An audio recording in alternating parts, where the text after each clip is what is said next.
Hello guys and welcome back. आज हम करने वाले हैं क्या? आज हम करने वाले हैं ग्रेविटेशन का सेकेंड पार्ट। पहले पार्ट में हमने मतलब आधा जो कंसेप्ट है चैप्टर का वो उड़ा दिया।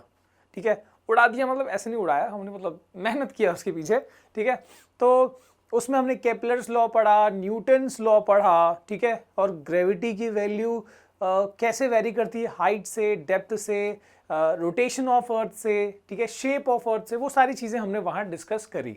आज क्या पढ़ना है सर? आज पढ़ना है अपने को ग्रेविटेशनल फील्ड के बारे में। ठीक है, और इसके बाद सैटेलाइट के बारे में भी बातें होंगी, बहुत सारी चीजें। सो ग्रेविटेशनल फील्ड सर क्या क्या है यहाँ पर? इसके अंदर है ग्रेविटेशनल फील्ड इंटेंसिटी, इसके अंदर है ग्रेविटेशनल पोटेंशियल के बारे में, इसके अंदर है ग्रेविटेशनल पोटेंशियल एनर्जी के बारे में। मैं इसको आगे बढ़ाऊं उससे पहले मैं एक बहुत जरूरी बात कहना चाहूंगा कि ये जो कंसेप्ट आप यहाँ पढ़ोगे 11th में, तो ऐसे मत सोचना कि ये सिर्फ आप या मतलब एंट्रेंस एग्जाम के लिए आप फोकस कर रहे हो, बहुत अच्छी बात है। ठीक है, बट कुछ बच्चों की टेंडेंसी होती है, कुछ बच्चों की टेंडेंसी ऐसी होती है कि 11th का चैप्टर यार क्या इसमें इतनी क्या होगा, इसको हम नहीं पढ़ते, चलो ठीक है हम 12th में ध्यान देंगे। तो बातें क्या होती है ना कि ये जो हम पढ़ रहे हैं यहाँ पर, जो भी चीजें यहाँ पर आ रही है, ये इसी तरह की सेम चीज आएगी इलेक्ट्रोस्टैटिक्स 12th में। तो अगर आपने ये अच्छे से पढ़ा होगा ना, तो बिल्कुल ऐसे ही ग्रेविटेशनल की जगह वहां इलेक्ट्रोस्टैटिक आ जाए। ग्रेविटेशनल फील्ड है, इलेक्ट्रिक फील्ड आ जाएगा। ग्रेविटेशनल फील्ड इंटेंसिटी, वहां इलेक्ट्रिक फील्ड इंटेंसिटी आ जाएगा। डेरिवेशन भी लगभग सेम होता है, लगभग मतलब क्या सेम ही होता है, सिर्फ सिंबल बदल जाते हैं। तो इसके लिए भी ये बहुत जरूरी हो जाता है, आपको कंपैरिजन करके पढ़ेंगे ना तो बहुत आसान, और पूरा 11th 12th अच्छे से दिमाग में फिट हो जाएगा। ठीक है, तो ये बात ध्यान रखना कि इसको अच्छे से करना। 12th में आपको जो भी चीजें हैं बहुत आसान लगेंगी। ठीक है, इससे बहुत मतलब पूरा कंपेयर कर सकते हो आप इलेक्ट्रोस्टैटिक्स को, और फिर जो इलेक्ट्रोस्टैटिक्स है वैसे ही आगे उसका जो आप मैग्नेटिज्म पढ़ोगे तो उसमें वो रिलेट होगा, मतलब बहुत ज्यादा सिमिलैरिटीज मिलती है। यहाँ ये ग्रेविटेशनल फील्ड है, वो इलेक्ट्रिक फील्ड है, वो मैग्नेटिक फील्ड है, चीजें लगभग सिमिलर ही चलती हैं। चलो ठीक है, सो ग्रेविटेशनल फील्ड इंटेंसिटी। पहले तो ग्रेविटेशनल फील्ड क्या होता है सर? तो देखो भाई, ग्रेविटेशनल फील्ड क्या होता है? The space around a material body, किसी भी मटेरियल बॉडी के अराउंड का स्पेस। जैसे ये एक मास है ना, ये एक मटेरियल है, इसके आसपास में इसका एक स्पेस होगा। ठीक है, जो ऑब्वियसली ऐसे दिख तो नहीं रहा बट वो स्पेस है। ओके, जैसे अपन ने मैग्नेटिक फील्ड, इलेक्ट्रिक फील्ड पढ़ा है, लगभग वैसे ही the space around material body in which its gravitational pull can be experienced. ठीक है, जैसे कि हम यहाँ पर देखो, ये हमने अर्थ लिया, ऐसे जरूरी नहीं कि आप अर्थ ही लो, कोई भी मटेरियल बॉडी के आसपास में कोई भी चीज जिसमें मास है, ऑब्वियसली वो ग्रेविटी एक्ट कर मतलब ग्रेविटेशन का फिनोमेना वो शो करेगा ही। तो यहाँ पर ये अभी जब हम अर्थ की बात करते हैं, ये अर्थ है, तो अर्थ के आसपास में ऐसा दिखता है क्या? नहीं सर, ऐसा नहीं दिखता। ठीक है, लेकिन ये क्या बनाया फिर हमने? ये बनाया है इसका ग्रेविटेशनल फील्ड। सर ये लाइंस क्यों बनाई है? जैसे अपन ने बनाया ना यार मैग्नेट वाले में, चार्ज के केस में बनाया ना हमने, 10th में भी हमने देखा है, मैग्नेट वाले केस में नॉर्थ से निकलता है साउथ में जाता है, फिर साउथ से नॉर्थ जाता है, तो वो इमेजिनरी लाइंस होती है। वैसे यहाँ भी इमेजिनरी लाइंस है। सर इसका डायरेक्शन सिर्फ अंदर ही क्यों है? क्योंकि ये अट्रैक्शन शो करता है, कोई भी दूसरा मास आएगा तो वो अंदर की तरफ अट्रैक्ट होगा, इसकी तरफ अट्रैक्ट होगा। ठीक है, सो ग्रेविटेशनल फील्ड अभी ऑब्वियसली ये देखा नहीं जा सकता, पर यहां पर जब दूसरा मास ले जाओगे तो वो अट्रैक्शन करेगा।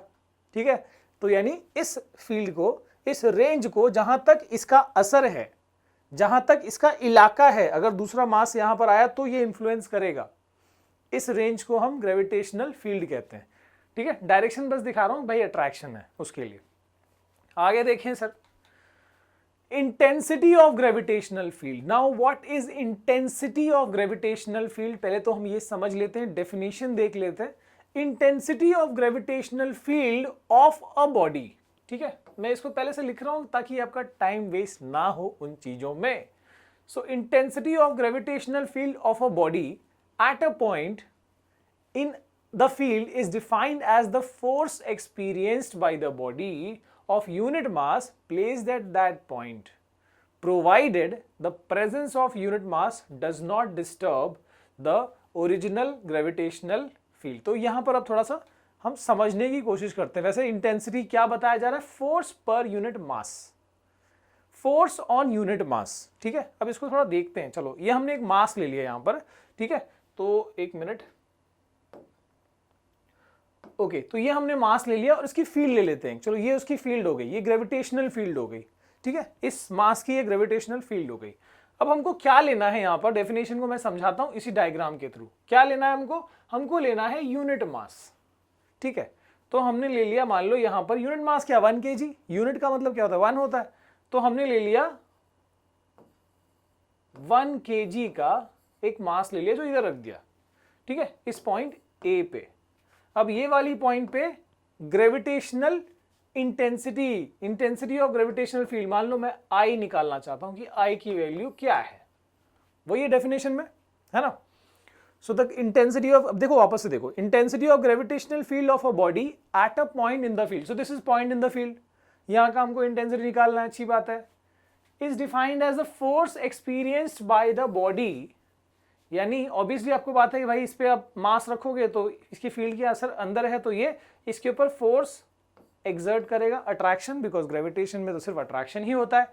So that force is nothing but, इसी को हम कहते हैं the intensity at this point, the intensity of gravitational field at this point, ठीक है, बस इसी को कहते हैं। यहां पर एक कंडीशन क्या लगाया गया है कि provided the presence of unit mass does not disturb the original gravitational field, मतलब कि इसकी वजह से इसके फील्ड पे असर नहीं होना चाहिए। ऐसा नहीं कि यही इसको भगा दे रहा है या यही बहुत भारी पड़ रहा है इस पे, ऐसा नहीं होना चाहिए।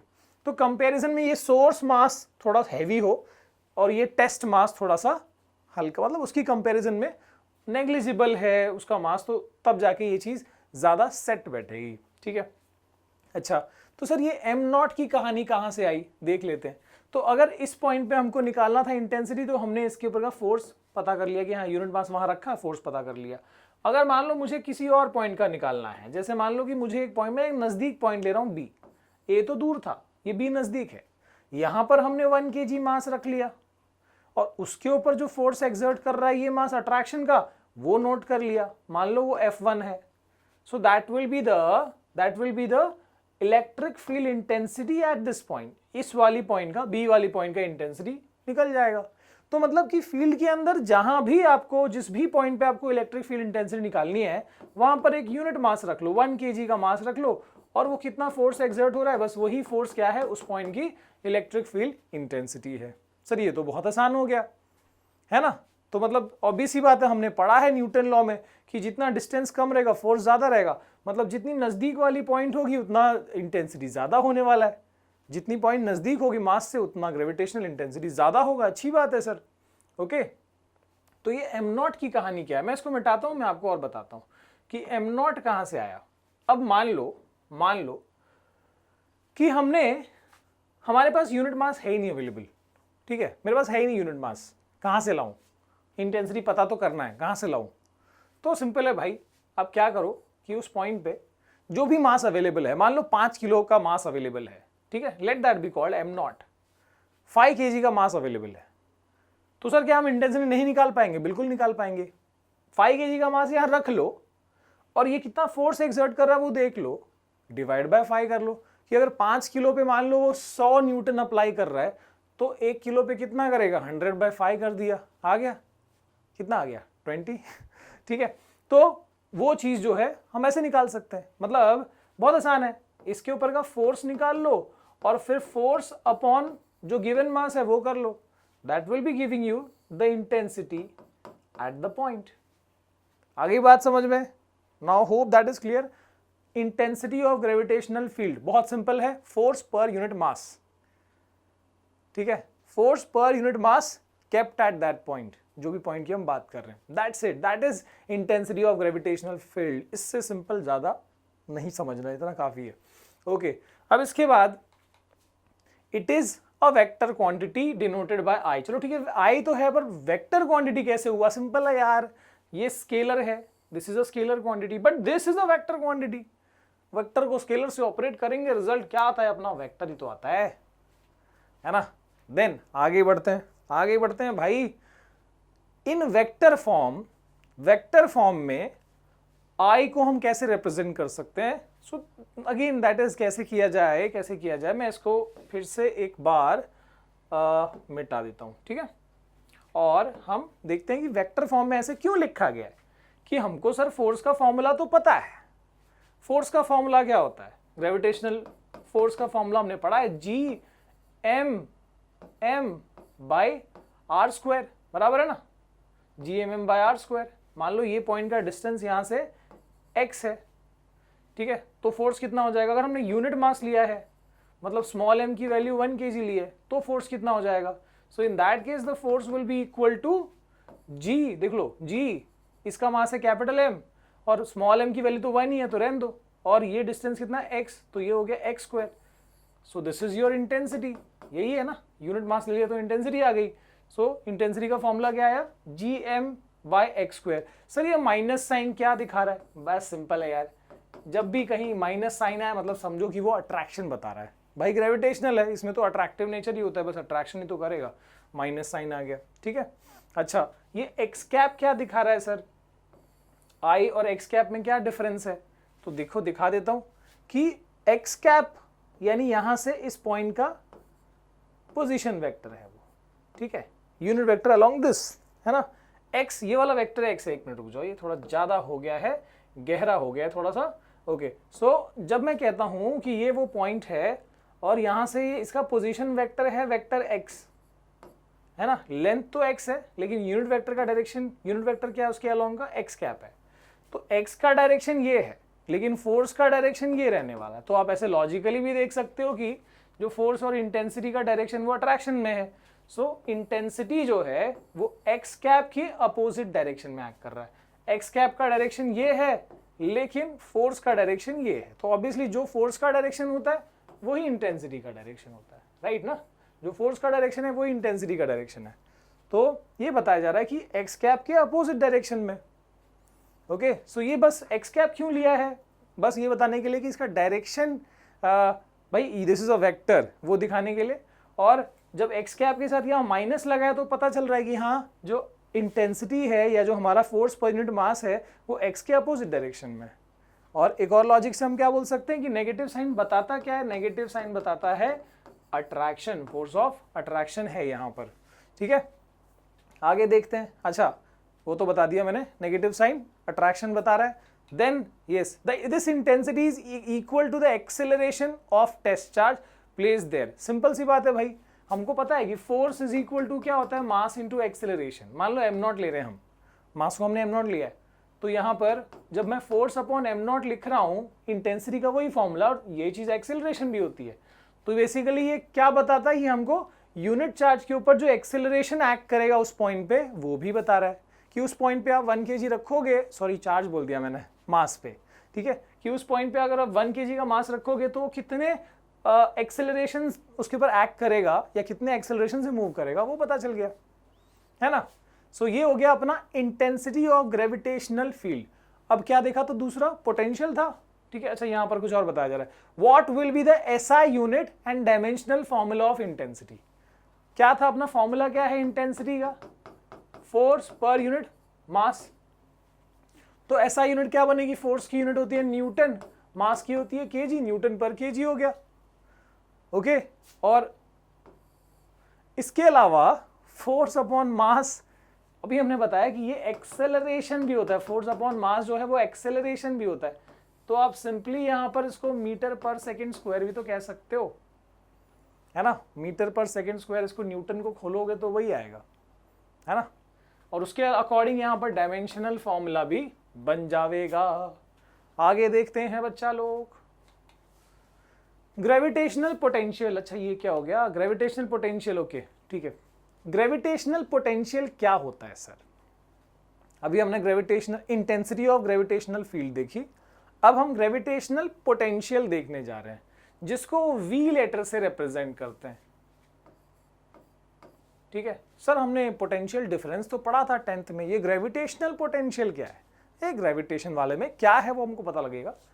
अब जैसे इंटेंसिटी का आपको अगर याद हो, अभी हमने पढ़ा इंटेंसिटी ऑफ ग्रेविटेशनल फील्ड, वो क्या है? It is basically force on unit charge. मतलब आप याद रखो, इंटेंसिटी मतलब फोर्स है on unit, again I am saying unit charge, ठीक है, वो इलेक्ट्रोस्टैटिक्स जा ही नहीं रहा है, ठीक है। So that is force on unit mass, ठीक है, फोर्स ऑन यूनिट मास, उसको हम इंटेंसिटी कहते हैं। तो इंटेंसिटी ऑफ ग्रेविटेशनल फील्ड क्या है, फोर्स है, याद रखो फोर्स, फोर्स वेक्टर होता है तो इंटेंसिटी वेक्टर बना। अच्छा यहां पर क्या है देखो, gravitational potential at a point is the gravitational field at a body in gravitational field of a body is defined as, तो अब हमको सेम चीज, अब हमको पोटेंशियल डिफाइन करना है, ठीक है, is defined as the amount of work done. ये इसको मार्क कर लो कि इंटेंसिटी था फोर्स, पोटेंशियल है वर्क, ठीक है।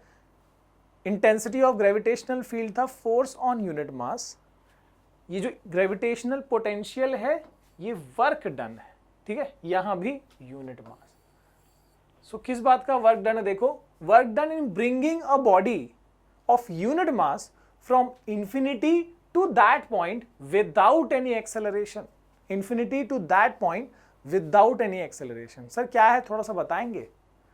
हो ठीक है।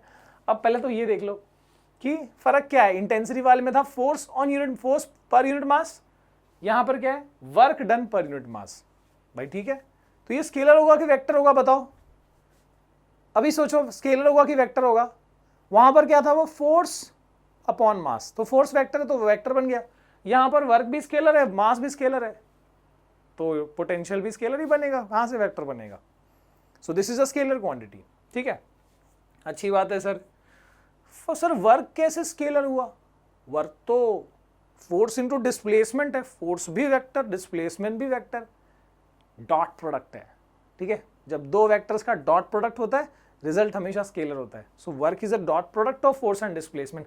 अगर वो चैप्टर नहीं पढ़ा है वर्क एनर्जी का तो क्या पढ़ा, पढ़ के आओ, ठीक है। आगे बढ़ते हैं, आगे देखते हैं क्या है। Yes, so this is a scalar quantity, पक्का हो गया। आगे क्या है, SI unit and dimension. Unit dimension क्या होगा सर इसका, वर्क का होता है जूल और मास का होता है केजी, जूल पर केजी, ठीक है, जूल पर केजी लिख देते हैं। और क्या सर, और डायमेंशन उसी हिसाब से लिख दो, वर्क अपॉन मास, निकल जाएगा डायमेंशन, निकाल सकते हो आप, डायमेंशन वाला सीखा है यूनिट मेजरमेंट में, निकाल लेना। आगे अच्छा सर, पोटेंशियल जो हम पढ़ रहे थे, सपोज कि मान लो ये मास है, इसका हमने डेफिनेशन डिस्कस नहीं किया, वो मैं आपको डिस्कस कर देता हूं पहले, कि ये अपना मास है, ये उसकी फील्ड है, मान लो ये उसकी ग्रेविटेशनल फील्ड है। तो अब ग्रेविटेशनल पोटेंशियल का डेफिनेशन के अकॉर्डिंग क्या बताया गया यहां पर कि ये मतलब फील्ड के बाहर कोई भी पॉइंट इन्फिनिटी है, फील्ड के बाहर वाली पॉइंट इन्फिनिटी है। तो अब यहां पर वो मास है, मान लो कौन सा मास, अरे यूनिट मास यार, ठीक है सर, यूनिट मास नहीं है तो क्या करें, तो हम गिवन मास ले लो, तो हमने ले लिया गिवन मास। तो इस गिवन मास को अगर यूनिट मास होता तो 1 kg लेके सीधे करते हम। चलो पहले यूनिट मास के हिसाब से बता दूं यार, क्यों कंफ्यूजन करना है कि नहीं।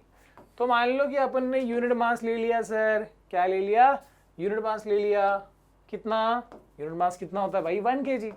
सो 1 kg का मास हमने यहाँ ले लिया इन्फिनिटी पे। इन्फिनिटी कैसे हुआ, फील्ड के बाहर की पॉइंट है, और हमको क्या बताना है, हमको इस वाली पॉइंट पे, इसका नाम है मान लो पॉइंट P, इस पॉइंट पे हमको पोटेंशियल बताना है। पोटेंशियल को हम V से रिप्रेजेंट कर रहे हैं, V, और P वाली पॉइंट क्या है तो मैं VP लिख देता हूँ, क्या फर्क पड़ता है, ऐसे V लिखोगे, मैं P वाली पॉइंट के लिए तो VP लिख रहा हूँ, A पॉइंट होता तो VA लिखता मैं। तो यहां से इस 1 kg के मास को ले आना है इधर पे, और इधर लाने में जो भी मेहनत लगी है, अब मैं थोड़ा सा बता रहा हूं पर ध्यान से सुन लो, यानी इंफिनिटी से P तक ले आने में, तो लिखता हूं इंफिनिटी टू P, जो भी वर्क लगा है इस यूनिट मास को ले आने में, बस वही वर्क क्या है, वो इस पॉइंट का जो हमने लिखा है VP। So this work done is a gravitational potential of the point.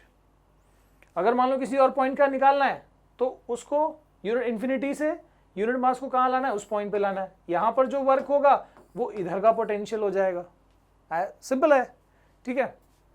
Sir अगर यूनिट मास नहीं है तो क्या करें, तो डाल दो गिवन मास m0। तो वैसे केस में क्या होगा कि the potential will be equal to work upon given mass, है ना। अगर 5 किलो का है तो 5 किलो के ऊपर वर्क निकाल लिया और फिर डिवाइड बाय 5 कर लिया। सो वर्क डन पर यूनिट मास, इसलिए हमने यहाँ पर लिखा हुआ है। सर ये बात तो सही है, क्लियर हो गई। आगे बताइए थोड़ा, अब इसका मतलब हमको इसको अब डिराइव करेंगे, ठीक है। अब ना हम इसको डिराइव करेंगे, देखो कैसे। सो ये फॉर्मूला, सर पहले फॉर्मूला ही आ गया, डिराइव तो किया ही नहीं हमने, ठीक है। तो यहाँ पर अब ये पोटेंशियल का फॉर्मूला है -gm/r, मैं इधर लिख देता हूँ, इसको हम डिराइव करेंगे, don't worry. Vp is equal to -gm/r, ठीक है। तो हमको टू प्रूव करना है, पोटेंशियल का ये चीज प्रूव करना है। ओके आगे देखते हैं, ठीक है। एक्सप्रेशन फॉर ग्रेविटेशनल पोटेंशियल, यानी कि हमको यहां पर Vp का एक्सप्रेशन डिराइव करना। Okay sir, okay so let's do that. यहां पर अपन क्या करते हैं, अपन ना एक प्यारा सा मास ले लेते हैं। कहाँ ले लें, इधर ले लेते हैं, इधर ले लेते हैं। चलो तो ये अपना मास हो गया, गिवन मास m, ठीक है। इसका ये सेंटर हो गया, सेंटर को हम O कह देते हैं। ओके अब ये मान लो ये वाली पॉइंट पे हमको निकालना है 1 मिनट। सपोज करो कि हमको ये वाली पॉइंट पे, इधर पे, दिस इज पॉइंट P, और हमको यहीं का Vp निकालना है। इसी का हमको फॉर्मूला निकालना है, जो ये आया है। कैसे आया वो देखेंगे हम, ठीक है। And let the distance be r, ये जो डिस्टेंस है पॉइंट का वो r है, ठीक है। देखते जाओ, देखो m आ गया, r आ गया, g तो यूनिवर्सल कांस्टेंट है, वो तो आ ही जाएगा फोर्स के फॉर्मूला से। अच्छा तो हमको करना क्या है, हमको बहुत सिंपल सा काम करना है कि इन्फिनिटी से एक मास को ले आना है, ठीक है। सो हम इन्फिनिटी से इनफिनाइट डिस्टेंस, मान लो ये हो गया इन्फिनिटी, फील्ड से बाहर, ठीक है। तो इनफिनाइट डिस्टेंस से हमको मास को ले आना है और इधर तक ले आना है ना, ये पॉइंट तक ले आना है। तो हम क्या करेंगे, हम ना पहले जब लेके आएंगे ना, और बस उसका हमको वर्क देख लेना, कितना वर्क है। सो जो भी वर्क होगा वही यहाँ का पोटेंशियल होगा। याद रखो, वर्क देखना हमको, वर्क क्या होगा, ठीक है। तो हम इसके लिए क्या करते हैं ना, हम पहले ना इतना बड़ा पाथ का नहीं करते, हम ना पहले छोटे से, इसके बीच में छोटे से डिस्टेंस का पहले हम स्मॉल वर्क निकालेंगे, ठीक है। पहले मैं इसको एरेज कर देता हूँ, ये सिर्फ समझाने के लिए बताया मैंने, ठीक है। तो अब हम क्या करेंगे कि इन्फिनिटी से एक सेकेंड, हाँ चलो ठीक है, इन्फिनिटी से मैं लेके तो आ रहा हूं, ठीक है। अब मान लो इंटरमीडिएट एक पॉइंट मिला मेरे को, मैं एक पॉइंट अज्यूम कर रहा हूं A, और A से एक बहुत छोटे गैप में एक दूसरा पॉइंट ले लिया मैंने B, ठीक है। तो ये छोटा सा जो डिस्प्लेसमेंट है इसको मैं ले लेता हूं dx। अब जब मैं dx डाल रहा हूं तो समझ जाओ आप कि यहां पर अब छोटे से पार्ट का वर्क निकालेंगे, फिर इंटीग्रेट कर देंगे पूरे पार्ट के लिए, छोटे से पार्ट का वर्क निकालेंगे। सर A का डिस्टेंस कितना ले लेते हैं, यहां से सेंटर से A का डिस्टेंस को हम x ले लेते हैं, ठीक है। ये जो डिस्टेंस है ये x ले लेते हैं हम। अच्छा बात सही है, चलो ठीक है। तो A से B तक का पहले हम वर्क निकालेंगे, ये छोटे से डिस्प्लेसमेंट का वर्क को मान लो dw कह देते हैं, ये निकाल लेंगे, और उसके बाद में फिर हम पूरे पार्ट के लिए इंटीग्रेट कर देंगे। ओके सो वर्क क्या होता है sir, work is a dot product of force and displacement, है ना। डिस्प्लेसमेंट dx है यहाँ पर A से B तक का। मैं आपको यहाँ पर वर्डिंग्स नहीं लिखना, बस समझ जाओ यहाँ पर, ठीक है। तो यानी आप लिख सकते हो, ठीक है। सो पहले हम क्या करेंगे, ये सारी चीजें हमको वर्ड्स में डाल देनी है कि we will assume a small intermediate displacement from A to B, ठीक है। While moving the charge from infinity to P, we'll assume 2 points A and B, ठीक है, as intermediate points, and we'll assume the displacement from A to B as dx. Let dw be the small amount of work done. तो dw is equal to क्या आ जाएगा, f dot dx। अब dot product है तो भैया क्या आता है, f dx cos थीटा, है ना। अब थीटा कहाँ से आ गया सर, ये कहाँ से आएगा, तो x और f के बीच में आप देख तो लो कि ये हो गया अपना x का डायरेक्शन, ओके, और सॉरी डिस्प्लेसमेंट dx का डायरेक्शन, देखो यहाँ dx का डायरेक्शन है। सो ये हो गया अपना dx का डायरेक्शन। मैं इसको अलग रंग से दिखाता हूँ, ठीक है। So this is your displacement ना, इधर से इधर डिस्प्लेस किया, dx का डायरेक्शन। और सर फोर्स का डायरेक्शन क्या है, फोर्स मतलब कौन सा फोर्स, जब हमने यूनिट मास को यहाँ पर रखा, मतलब जो मास है उसकी वैल्यू है 1 kg, उसको हमने यहाँ पर रखा, तो कितना फोर्स है सर, कौन सा फोर्स यार, न्यूटन लॉ में पढ़ा ना अपन ने, force is equal to Gm1 m2 upon distance square. तो यहां पर F is equal to Gm1 यानी ये कैपिटल मास, m2 यानी 1 kg, ये तो 1 kg है ना, यूनिट मास ले रहे हैं हम, अपॉन डिस्टेंस स्क्वायर। ए का डिस्टेंस कितना है x, तो ये हो गया x स्क्वायर। तो सर यहां पर लिख देते हैं, थोड़ा इज्जत से देखो, ये थोड़ा सा ये हो रहा है। ओके, फोर्स क्या हो गया Gm/x स्क्वायर, डिस्प्लेसमेंट कितना है dx, और फोर्स भी अट्रैक्शन का है ना, फोर्स तो इधर ही खींच रहा है उसको, अट्रैक्शन ही है ग्रेविटेशन में। सो इनके बीच में थीटा की वैल्यू कितनी हो गई, 0, सेम डायरेक्शन में, dx भी इधर ही है, फोर्स भी इधर ही है, थीटा की वैल्यू 0 हो गई, और cos ऑफ 0 कितना होता है, 1 होता है, तो ये तो हट गया सीधे। अब ये हो गया अपना dw, ठीक है। लेकिन सर क्या हमको ये निकालना था, नहीं, हमको निकालना है टोटल वर्क डन। कौन सा टोटल वर्क डन, चार्ज को पूरा, सॉरी मास को पूरा यहां से P तक ले आने में जो वर्क हुआ है, ये वाला वर्क जो है हमको, हम इसमें इंटरेस्टेड है, इंफिनिटी से P तक लाने में कितना वर्क हुआ है, बस वही चीज हमारा Vp है। दिस इज, यही चीज हमको निकालनी, यही Vp है, और वो ये आना चाहिए। कैसे आएगा सर, देखते हैं। सो आई यूज दिस, चलो इसको हम यहाँ यूज कर लेते हैं, चलो थोड़ा रंग बदल लें। हाँ ओके, सो अब देखो नाउ, देखो ये मैं ऐसे लिख रहा हूँ, एग्जाम में ऐसे मत लिखना, नंबर ना मिलते, ठीक है। आपको एक्सप्लेन करने लिख रहा हूँ, आप इनिशियल थ्योरी जो मैंने बताई उसको आप वर्डिंग में डाल सकते हो। Okay, so now total work done in moving the unit mass from infinity to P, so that will be integration of dw, है ना, इंटीग्रेट करते हैं हम, सबको जोड़ना है, कंबाइन करना है उधर से इधर तक का। सो इंटीग्रेशन ऑफ dw, ठीक है, और कहां से कहां ले आना है उसको, तो मैं यहाँ पर वैसा dw की वैल्यू डाल देता हूँ। सो व्हाट इज dw, जो हमने वहां लिखा है डाल दिया यहाँ पर। सो दैट इज इंटीग्रेशन ऑफ, क्या है, Gm/x स्क्वायर इंटू क्या है सर, dx है, ठीक है। अच्छा इंटीग्रेशन है तो इसका dx का लिमिट्स है क्या, है ना, विद रिस्पेक्ट टू x कर रहे हैं, x की लिमिट है क्या, यस x की लिमिट है। कहां से लानी है, इनिशियल क्या है, ये पॉइंट है, फाइनल पॉइंट क्या है, ये पॉइंट है। तो इनिशियल का डिस्टेंस कितना है, इस पॉइंट का डिस्टेंस कितना है, इन्फिनिटी। सो ये हो गया अपना इनिशियल पोजीशन, इन्फिनिटी से लेके फाइनल पॉइंट ये है, फाइनल पॉइंट का डिस्टेंस कितना है, मास से r है। So from infinity to r, from initial to final, तो मैं इसको, हम इंटीग्रेशन में ऐसे लिखते हैं, फ्रॉम इनिशियल, इनिशियल यहाँ आता है, फाइनल यहाँ आता है। So from infinity to r। Sir हम ये किसका लिमिट लिख रहे हैं, जो यहाँ विथ रिस्पेक्ट टू x है, x वाले का हमने लिमिट डाल। So this is not definite integration, हमको यहाँ कांस्टेंट नहीं लगाना पड़ेगा ऑफ इंटीग्रेशन, बिकॉज हमने यहाँ लिमिट डाल दी है, ठीक है।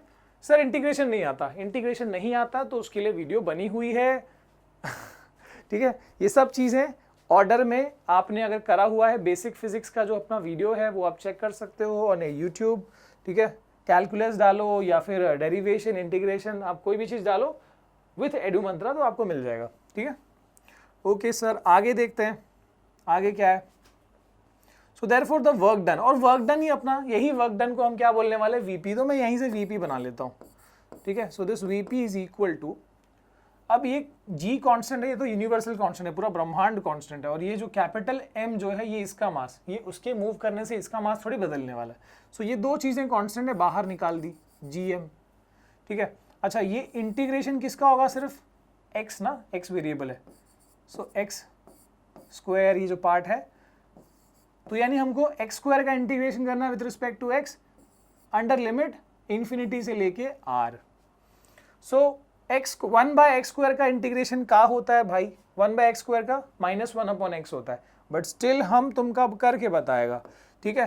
तो यानी कि 1/x स्क्वायर को आप क्या लिख सकते हो, x⁻² लिख सकते हो, है ना। और x⁻n का क्या होता है, x⁻n का इंटीग्रेशन होता है x⁻n+1/n+1, ये सारा उसका फॉर्मूला के अंदर है, ठीक है। तो यहाँ पर x⁻² को जब इंटीग्रेट करोगे तो ये आएगा x⁻²+1/-2+1, कितना हो गया, x⁻⁻1/-1, x रेज टू -1 को आप क्या लिख सकते हो यार, इसको लिख सकते हो 1/x, ठीक है, और ये -1 इसको नेगेटिव साइन दे देगा। सो यानी x रेज टू 1/x² का बेसिकली इंटीग्रेशन क्या होता है, -1/x। आप वैसे भी याद रख सकते हो उसको, ठीक है।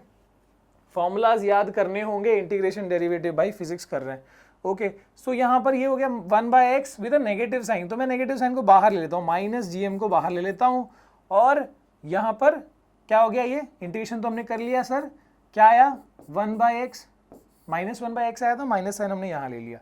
अच्छा, लिमिट डालनी बची है बस, इन्फिनिटी से लेके r, बस ये लिमिट डालनी है, डाल देते हैं। सो लिमिट क्या होगा, कैसे डालते हैं limit, so this is -gm, limit कैसे डालते हैं, वही चीज़ को दो बार लिखते हैं, मतलब 1/x को दो बार लिखते हैं, 1/x और 1/x, बस क्या करते हैं माइनस साइन लगा देंगे, मतलब जो इक्वेशन है उसको दो बार लिख दो, बीच में माइनस साइन लगा दो। और सर लिमिट कहाँ डाला आपने, पहले वाले में अपर लिमिट डालो, दूसरे वाले में लोअर लिमिट डालो, यानी पहले वाले में ये हो जाएगा 1/r, और ये दूसरे वाले में माइनस साइन के साथ 1/∞, ठीक है। तो ये हो गया अपना -gm, ये 1/r हो गया, और anything by infinity is what, 0, तो ये तो 0 हो गया, ये तो हट गया। तो अपना फॉर्मूला मिला Vp is equal to -gm/r। Sir क्या ये वही है, अरे यार ये तो वही है, सेम है, मतलब हमने यहाँ पर gravitational potential at a point का फॉर्मूला निकाल लिया, डिराइव कर लिया, कमाल है, एंजॉय करो, ध्यान से देख लो क्या क्या चीजें करी है, ओके। थोड़ा आगे बढ़ते हैं, उससे पहले थोड़ा पानी पी लूँ यार, कोई पानी नहीं देता, कोई पूछता नहीं है यहाँ पर, यह गलत बात है। चलो देख लो, नोट कर लो, पॉज करके नोट कर सकते हो, स्क्रीनशॉट ले लो यार, ले लिया, चलो अच्छी बात है। तुम्हारी आवाज़ यहाँ तक सुनाई दे रही है मुझे, क्या बात है। आगे बढ़ते हैं।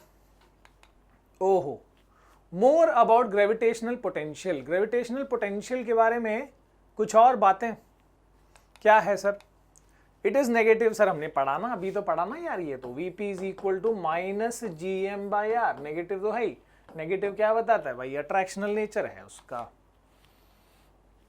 और r when r equal to infinity, मतलब जब वो पॉइंट ही बहुत दूर है हमारे मास से, वो पॉइंट जब बहुत दूर है, इंफिनिटी पे है, तो उस पॉइंट के लिए r, तो भाई r की वैल्यू तो इंफिनिटी हो गई, तो जब r ही इंफिनिटी हो गया तो यहाँ डाल के देखो, इसमें डाल के देखो, r इंफिनिटी हो गया तो क्या आएगा, समथिंग बाय इंफिनिटी इज 0, तो यानी v की वैल्यू क्या आएगी उसमें, v की वैल्यू 0 आ जाएगी, है ना। इसी फॉर्मूला में, एक मिनट यार कहाँ भाग जाता है तू,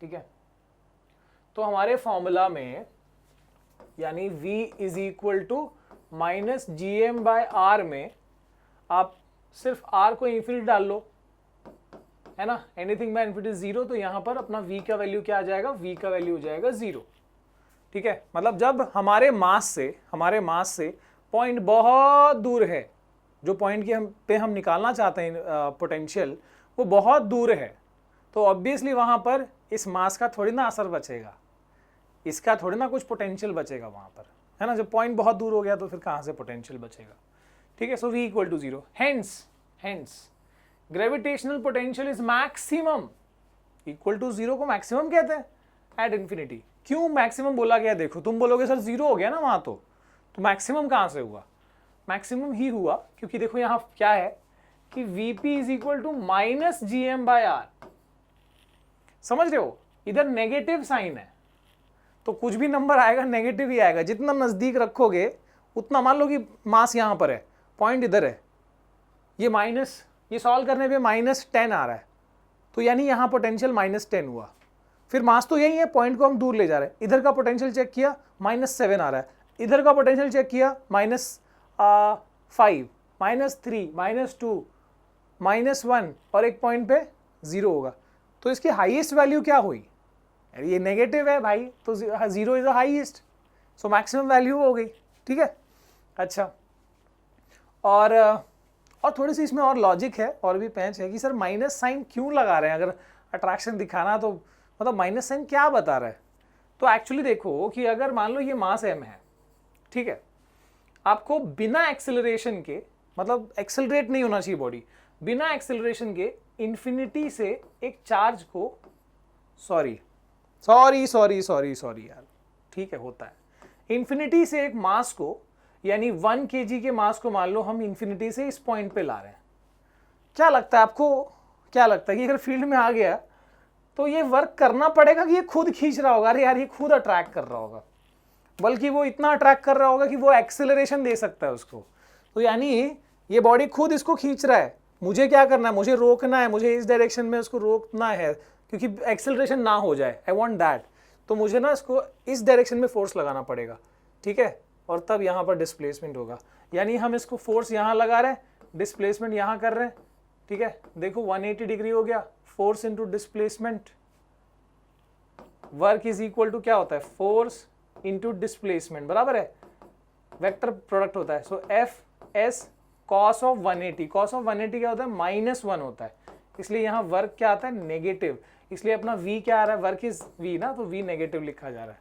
तो ये बात समझो कि हमको एक्सेलरेशन नहीं देना, ये तो ऐसे खुद ही खींच लेगा वो यार, वो तो एक्सेलरेट कर देगा। I don't want to accelerate, तो मैं फोर्स यहाँ लगा रहा हूँ, डिस्प्लेसमेंट इधर कर रहा हूँ। वैसे ये बहुत गहरी बातें हो गई, ठीक है, चीजें समझानी है तो थोड़ी जरूरी हो जाती है ये। और क्या है सर, और क्या, आगे बताइए, आगे देखिए यार, तुम पूरा ही चले जाओ। Okay, at the surface of अर्थ, ठीक है भाई, अर्थ की अगर हम सरफेस ले लें, अर्थ की अगर हम सरफेस की बात करें तो वहां पर तो स्मॉल आर की वैल्यू कैपिटल आर हो गई, रेडियस ऑफ अर्थ हो गया। सो ऐसे में फॉर्मूला क्या हो जाएगा, वीपी का हो जाएगा -gm by capital R, R is the radius of earth. तो सरफेस पे पोटेंशियल की वैल्यू ये हो गई, अच्छी बात है। अच्छा, टाइप ऑफ क्वांटिटी, भाई ये तो देखो कौन सा क्वांटिटी हमने ऑलरेडी पढ़ लिया, ये वर्क है तो work is a scalar quantity, तो टाइप ऑफ क्वांटिटी हो गई स्केलर। यूनिट क्या बनेगा, वर्क पर यूनिट मास है, सो जूल पर केजी, वो हमने ऑलरेडी बता दिया, ठीक है, एंड डायमेंशन उसकी के अकॉर्डिंग। आगे, अरे बाप रे, सो ग्रेविटेशनल हमने इंटेंसिटी ऑफ ग्रेविटेशनल फील्ड कर ली, ग्रेविटेशनल पोटेंशियल कर लिया, अब ग्रेविटेशनल पोटेंशियल एनर्जी। सर ये क्या चीज है, पोटेंशियल कर लिया, फिर पोटेंशियल एनर्जी भी आ गया, क्यों नहीं आएगा भाई, आएगा। और देखो ये क्या है, ये आपको ना बहुत बहुत सिंपल लगेगा, अगर पोटेंशियल पढ़ लिया तो ये बहुत सिंपल लगेगा। देखना डेफिनेशन लगभग सेम है, पढ़ लो इसको, पढ़ लो क्या है। अच्छा मेरी हैंडराइटिंग नहीं समझ में आ रही, ठीक है, मैं पढ़ता हूँ। Gravitational potential energy of a body, gravitational potential energy of a body at a point in the gravitational field of another body is defined as the amount of work done in bringing the given mass। देखो यहां पर फर्क पड़ गया, ये bringing given body है ना, या body of given mass, पहले वहां पर क्या था, यूनिट मास था, इसमें गिवन बॉडी दिया है, तो यानी कि बॉडी ऑफ गिवन मास समझो, ठीक है। तो गिवन मास का क्या मतलब हुआ सर, बाकी सब चीजें सेम है, from infinity to that point without acceleration. Sir कुछ बातें बताओ इसके बारे में। अब देखो कि हमने ले लिया ये मास, ठीक है, अब इसकी ये ग्रेविटेशनल फील्ड है मान लो, तो हमने पोटेंशियल वाले में क्या पढ़ा था कि भाई इन्फिनिटी से एक यूनिट मास को ले आना है उस पॉइंट पे जहां पे हमको v की वैल्यू बतानी है, और जो वर्क होगा ऐसा करने में, जो वर्क लगेगा वो वर्क ही वो पोटेंशियल होगा, इस पॉइंट का पोटेंशियल होगा, ठीक है। So work done in bringing this 1 kg mass from here to here, वो जो वर्क है वही इस पॉइंट का पोटेंशियल बनेगा। पोटेंशियल एनर्जी में क्या है, बाकी सब चीजें सेम है, यहां भी एक्सेलरेशन नहीं देना है, सब कुछ चीजें वैसे ही है, बस क्या है कि यहाँ यूनिट मास नहीं है, यूनिट मास की जगह पर क्या है, गिवन मास है। तो जो हमने अभी डेरिवेशन किया, अगर आपको पोटेंशियल एनर्जी के लिए डेरिवेशन आए तो सेम करोगे, जो पोटेंशियल का हमने किया वही करोगे, सिर्फ क्या आ जाएगा, जो फोर्स का फॉर्मूला याद करो, हमने क्या लिखा था, जी एम, और स्मॉल एम की जगह 1 डाला था हमने, है ना, और अपॉन हमने r² लिखा था या x², जो भी है। अब इसमें क्या है, इसमें गिवन मास है तो ये यहाँ m आ जाएगा, तो हमारा जो मेन फॉर्मूला है ग्रेविटेशनल पोटेंशियल एनर्जी निकालने का, वो सेम डेरिवेशन वैसे ही चलेगा, बस कैरी होता जाएगा, हमेशा स्मॉल m साथ में चलता जाएगा।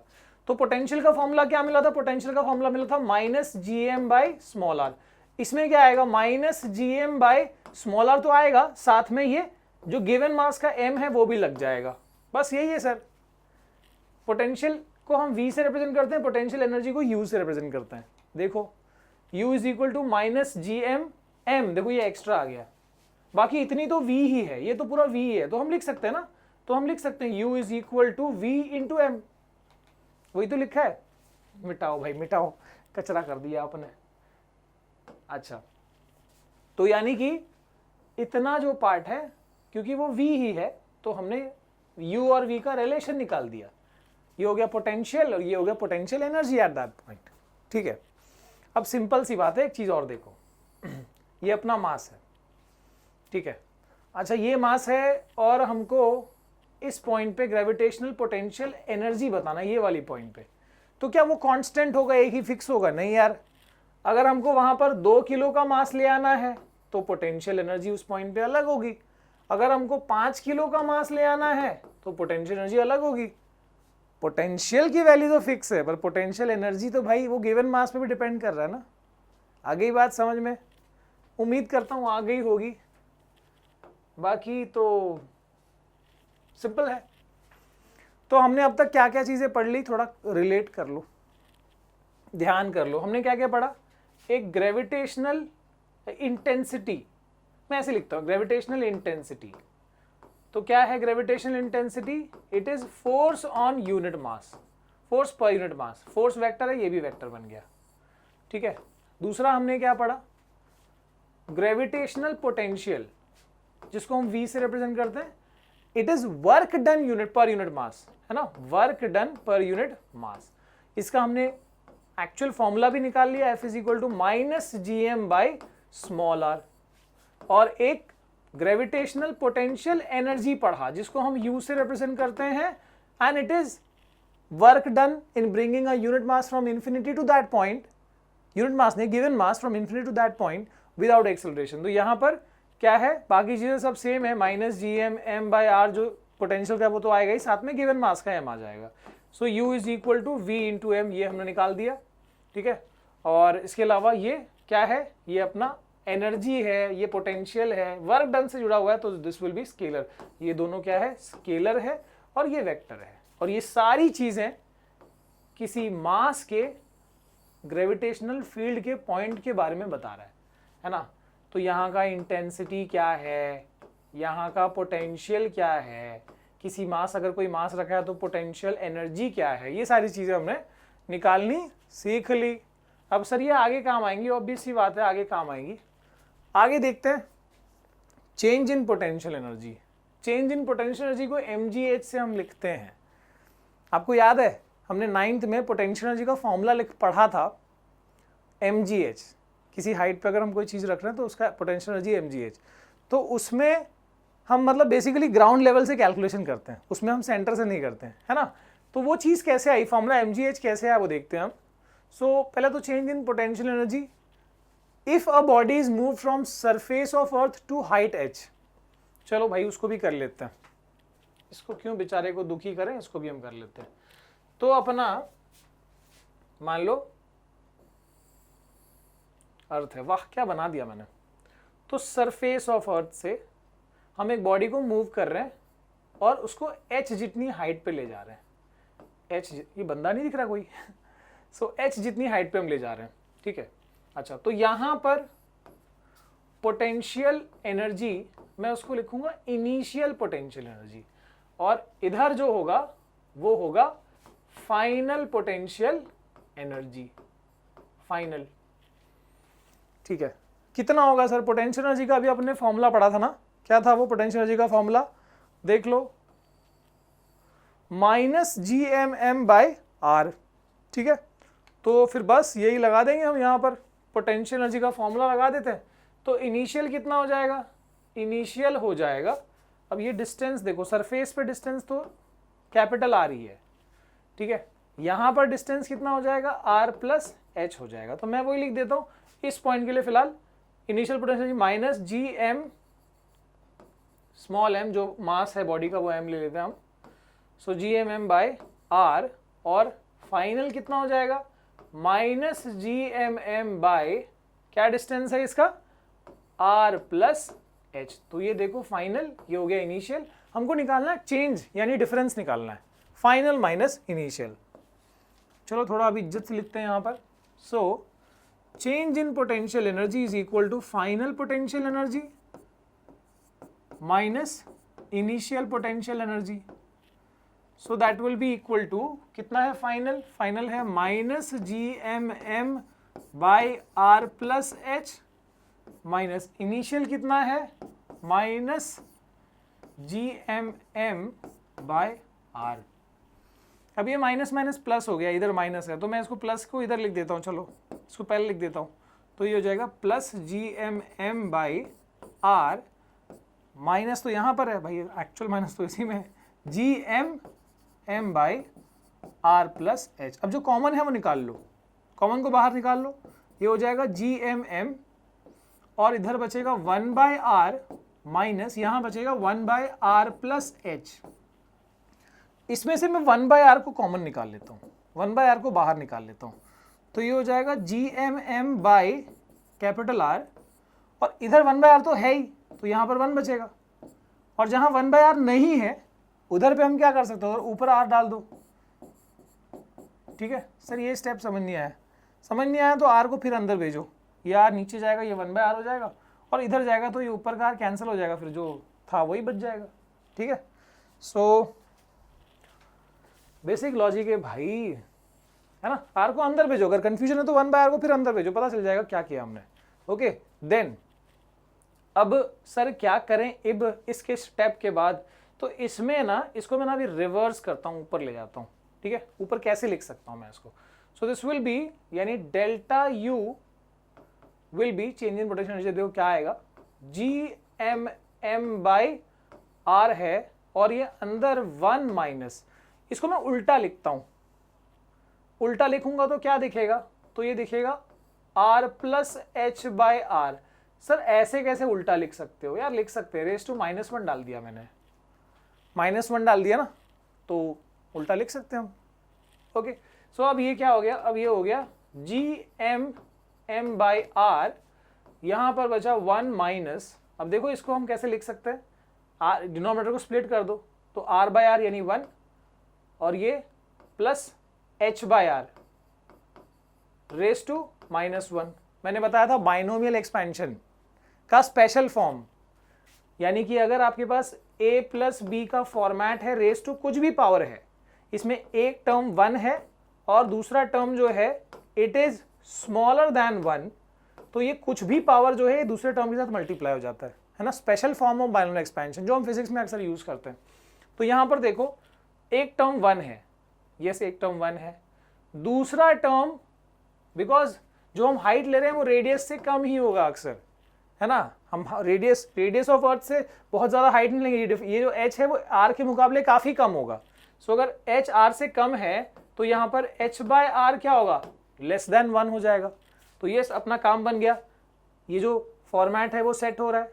देखो एक टर्म 1 है, दूसरा टर्म लेस देन 1 है, तो ये जो अजीब सा पावर है -1, इसका एक्सपेंशन आसान हो गया।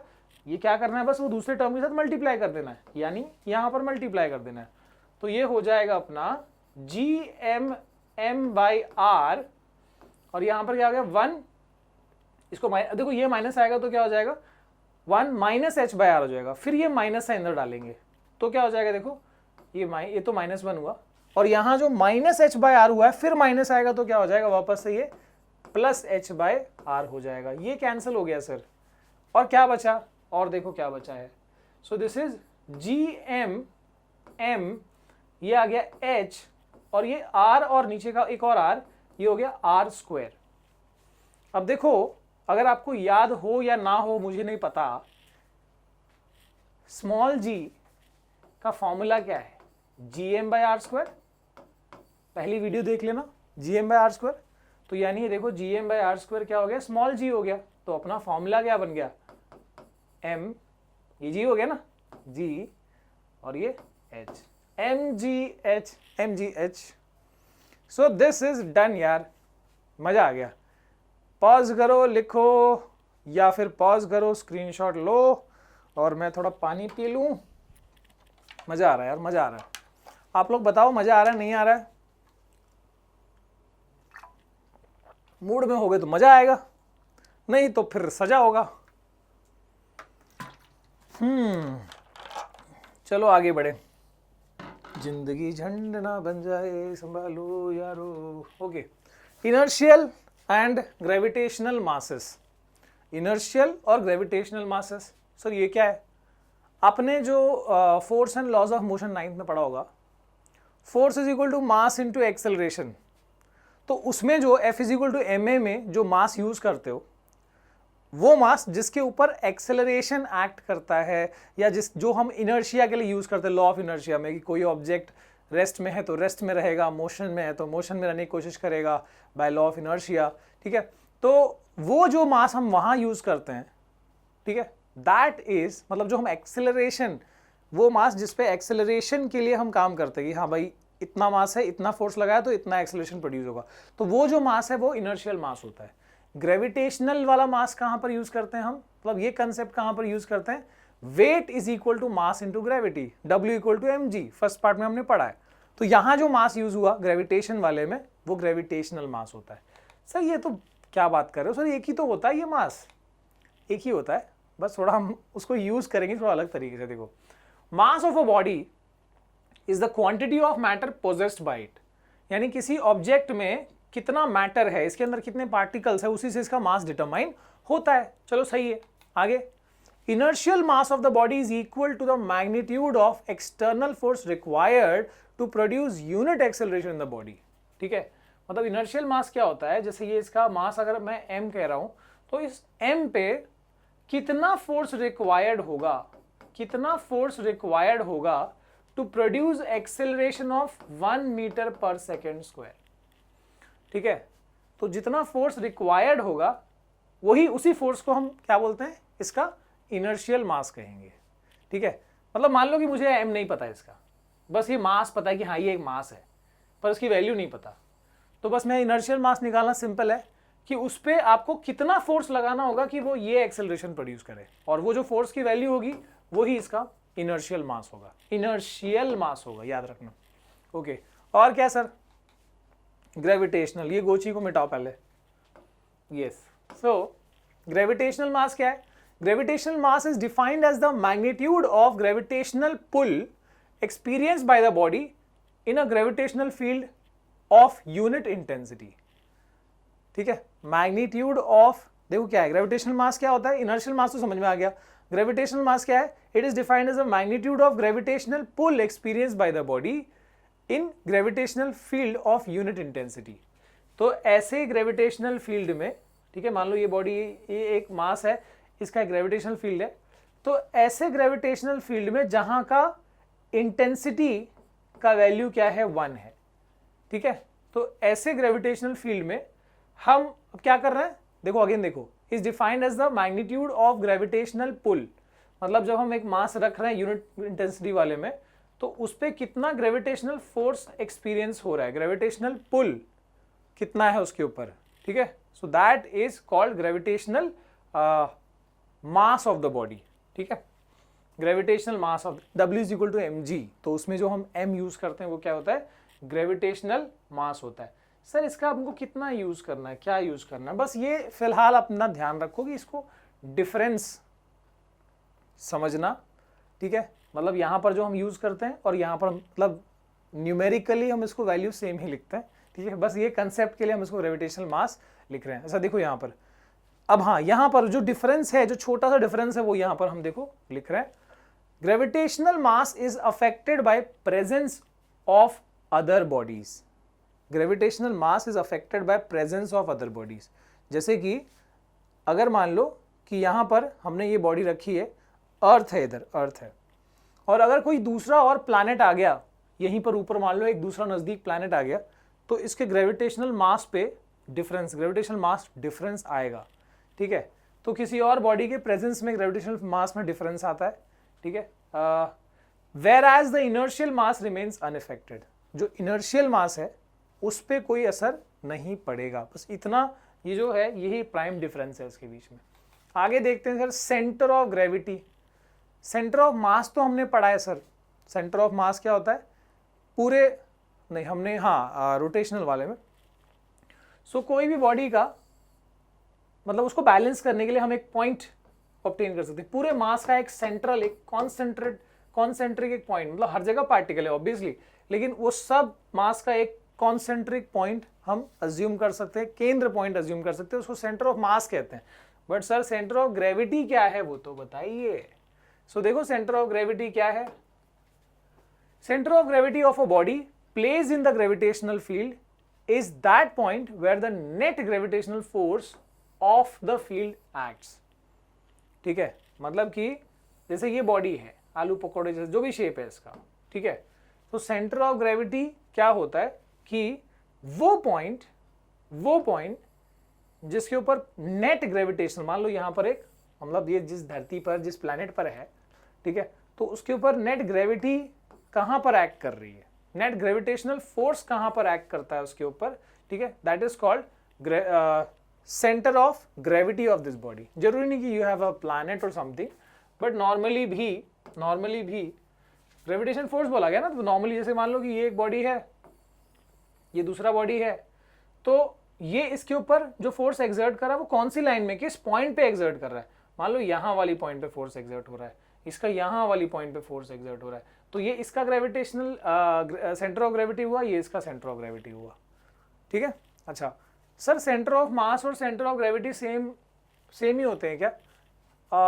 नॉर्मली बहुत ही आइडियल, मतलब एक नॉर्मल परफेक्ट केस में तो सेम ही होते हैं, पर डिफरेंस आता है कब, when you have irregular shape वाला बॉडी, ठीक है, ऐसा बॉडी जिसका इरेगुलर शेप है और उसका जो डेंसिटी है वो अलग अलग है, डिफरेंट जगहों पे डिफरेंट है, तो ऐसे में सेंटर ऑफ मास और सेंटर ऑफ ग्रेविटी जो है वो अलग, मतलब बहुत ज़्यादा ह्यूज बॉडी, बड़ी डायमेंशन का बॉडी, इरेगुलर शेप का, और जो उसका डेंसिटी का डिस्ट्रीब्यूशन है वो डिफरेंट है, तो ऐसे में सेंटर ऑफ ग्रेविटी और सेंटर ऑफ मास डिफरेंट होता है। ठीक है, नॉर्मली यूनिफॉर्म शेप बॉडी के लिए, यूनिफॉर्म डेंसिटी में, ऐसे केसेस में स्मॉलर बॉडीज के लिए वो सेंटर ऑफ मास और सेंटर ऑफ ग्रेविटी सेम होता है।